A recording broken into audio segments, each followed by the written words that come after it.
Ito, hindi kita papakita. Alam mo ba nang galing? Paano mo nalaman nandun kami? 3 araw kami nandun sa Tondo. May nagtimbre sa'yo, wala? Wala po sir. Paano mo nalaman? Ito po yan po sir, nagtatrabaho na po ako sa Alam ko, kumukuha ka ng barangay certification, di ba? Clearance na doon natira. Paano mo nalaman na nandun kami? 3 araw kami pakalat-kalat doon. Hanggang sa matuntungan namin doon sa sa pangalang street yun? Sa 1, 2, 3. Oo, sa 1, 2, 3. Ito, umikot pa kami ng anong eskwela yun doon? Tondo High School. Saan ka doon? Palaboy ka doon. Ba't naging palaboy ka na pala? Wala naman po sir. Papasura na lang. Wala po iba kasing pupuntahan din at saka para mo Kaya anong trabaho mo sa Bulacan? sa Pampanga po. Sa Pampanga, anong trabaho mo? Year sir. Security guard. Kasi dati ka security guard, di ba? Tangina. Pinakahuling punta namin, pangatlong araw na punta namin doon. Alas 9 ng umaga, 9:30 in the morning, nandun na kami. Inaabot kami na 7:30 ng gabi ni Anino ng libag mo, di namin nakita doon. Sino nagtimbre sa'yo? Wala? Wala kang barkada doon? Pero O meron, di ba? Hindi ka tinimbre ng barkada mo? Kasi hindi mo talaga alam.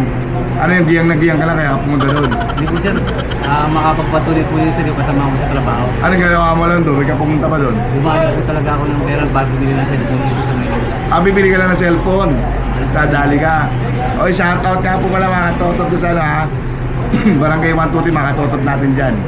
Kaya nakakuha natin to ano pangalan mo lang, Marco.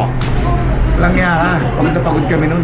Matunayan sir. Sa loob ng 1 linggo, yung 4 na araw doon, ginugol lang namin sa'yo. Nakakapagod. Totoo ba yung ginawa mong kaso, narape? O rapper ka talaga? Pero sana po sir. Oo. Oo, bahala na, diba? Pero ako, hindi naman ako naniniwala doon. Naniniwala doon.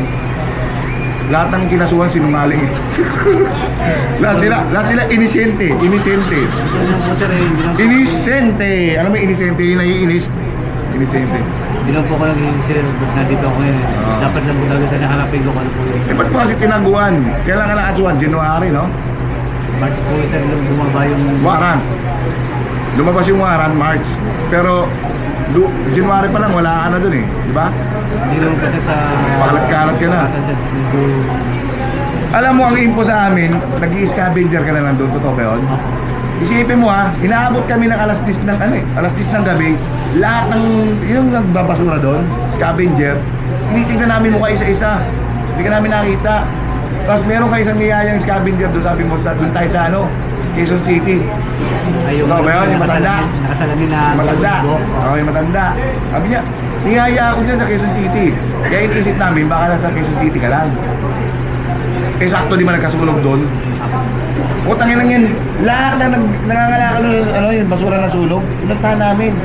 Wala ka pa rin. Diba? Pero ang laki ng pinag-iba mo. Pupings ka doon sa picture eh. Ba't nag-iba yung tsura mo? Ang hindi mo lang matatanggi yung tenga mong doding daga. Ganun eh. Doding daga. Diba? Akala ko naman may nagtimbre sa'yo. Kaya yung 4 na araw namin, kala ko masasayang. Kaya po nung pagbalik ko po nung linggo dyan sa Memoriones, malinis ako kasi sa trabaho. Kaya nga nagulat ako, ang linis mo na eh.